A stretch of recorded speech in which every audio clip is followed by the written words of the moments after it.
لیکن دیکھا جاتا ہے اگر 4-5 بھائی ہوئے ہیں بڑکوا مالک ہوئے گا تو کہ مہروا کے پاس بوہڑا کھیر کمی نہیں رہا تھا، چورائے اپنے مہروا کا دی، اور جب روپیہ صحیح کر ہوئی جی وہ مہروا جی نیہر تو کہ ہوا سے بلاکا پہن کے آئی سونے کے، کہوں جھمکی پہن کے، گھر والے پوچھئے بھوجی کہاں رہا ہے تو کہ ہمارا اماں دی ہننا ہے، اماں جب بہاؤ کی ہننا ہے تب نائی دائی پہن رہا ہے، ابھی ادبڑ ہوئی گئی تو ان کے اماں سونے کی جھمکی بنائے دیتا ہے۔ بھائی کا حق مارتا ہے اور بھائیوں کا حق چورا کے بیوی کو دیتا، اور بیوی میکا جاتی تو وہاں سے سونے کا زیور لے کے آتی اور کہتی میری ماں نے دیا تھا۔ میرے نبی نے فرمایا تھا اپنے ماتحتوں کا خیال رکھنا، اس لیے اپنے بھائی بہنوں کا خیال رکھو جو تم سے چھوٹے ہیں، ان کا حق نہ مارو۔ آج مزدور لگاتے ہیں تو مزدور کے پیچھے پڑے رہتے ہیں، ساتھ لاگ رہی ہیں کہ تن کو بیٹھے نہ پاؤ۔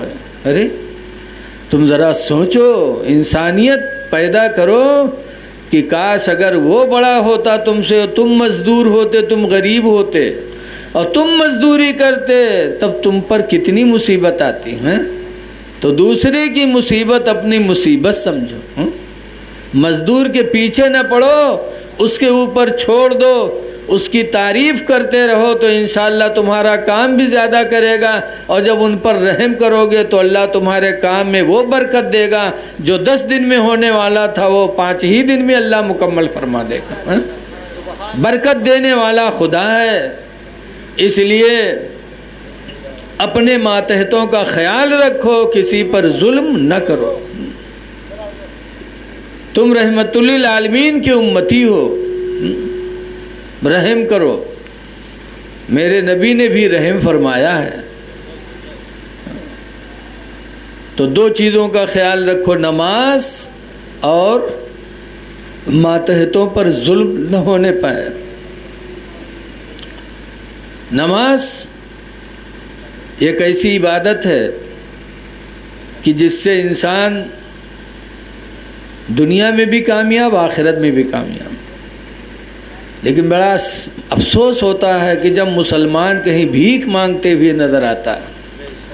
ہم مسلمانوں میں داڑھی رکھا لیا، کرتا و تہمت پہن لیا اور ڈولچی لے لی، بھیک مانگنے لگے۔ شرم آتی ہے، تم اپنے رب کا وعدہ بھول گئے۔ اللہ کا وعدہ ہے یا ایھا الذین آمنوا اذا قضیت الصلاۃ، اے ایمان والو جب تمہاری نماز پوری ہو جائے، فانتشروا فی الارض، تو زمین میں پھیلو، وابتغوا من فضل اللہ، اور اللہ سے روزی تلاش کرو، اللہ تعالیٰ تمہیں روزی عطا فرمائے گا۔ اللہ کہتا ہے تم نماز فجر پڑھ کے پھیلو، روزی ڈھونڈو تو میں تمہیں روزی دوں گا۔ تو آج ہم نماز چھوڑے بیٹھے ہیں اور بھیک مانگ رہے ہیں۔ نماز پڑھ کے نکلو، اللہ تعالیٰ نماز کی برکت سے روزی بھی دے گا، عزت بھی دے گا۔ لیکن آج ہم لوگوں کا ایمان اتنا کمزور ہو گیا کہ اگر نماز پڑھنے کے بعد اگر کوئی پریشانی آ جائے تو سوچے تھے نماز میں کوئی دم نہیں ہے، معاذ اللہ۔ وہ تو ویسے جیسے ایک گاؤں رہا ہے تو گاؤں بھر نماز پڑھیں، لیکن ایک آدمی کبھو نہیں جائے پڑھے، پنجگانوں نہیں پڑھے، جمعوں نہیں پڑھے، عید بقرعیدوں نہیں پڑھے، تو گاؤں والے کو کہ حکا پانی بند کی دی۔ حکا پانی جانا تھو، حکا میں یہاں پانی دیب نہیں بند کی، آج کل حکا پیتے کو ہے۔ حکا پانی مطلب اس سے بول چال ختم، نہ اس کو لینا کچھ نہ دینا۔ جب گاؤں والے حکا پانی بند کر دی، 1 دن گزرا، 2 دن گزرا، ہفتہ گزرے گا تو بہت پریشان کی کوئی ہم سے بولتے نہیں ہے۔ تو مجبور ہوئی کہ گاؤں والن کے وجہ سے نماز پڑھے شروع کر دی، پڑھے لاگ نماز 6 دن بیتے رہے نماز پڑھت پڑھت، کیونکہ ایک گائے رہے گئیواں لاگت رہے، 6 دن کے بعد گئیواں مری گئے۔ جب مر گئے تو گاؤں والے پر بہت کھپا، کہے سارے نماز پڑھائے ہمار گائے مرائے ڈرین، اگر یہ نماز نہ پڑھائی نہیں ہوتی تو ہمار گائے مرت نہ۔ بہت بڑا جاہل، کہے گاؤں والے نماز پڑھائے ہمار گائے مرائے ڈرین۔ تو گئیواں تو مر گئے، بچھیوا رہے تو بچھیوا کا باندھے خاطر بیٹھی، ایک دن رسی پر ہے تو بچھیوا آئی ہوئی کہ پکھورا میں گردنا رگڑے لاگ،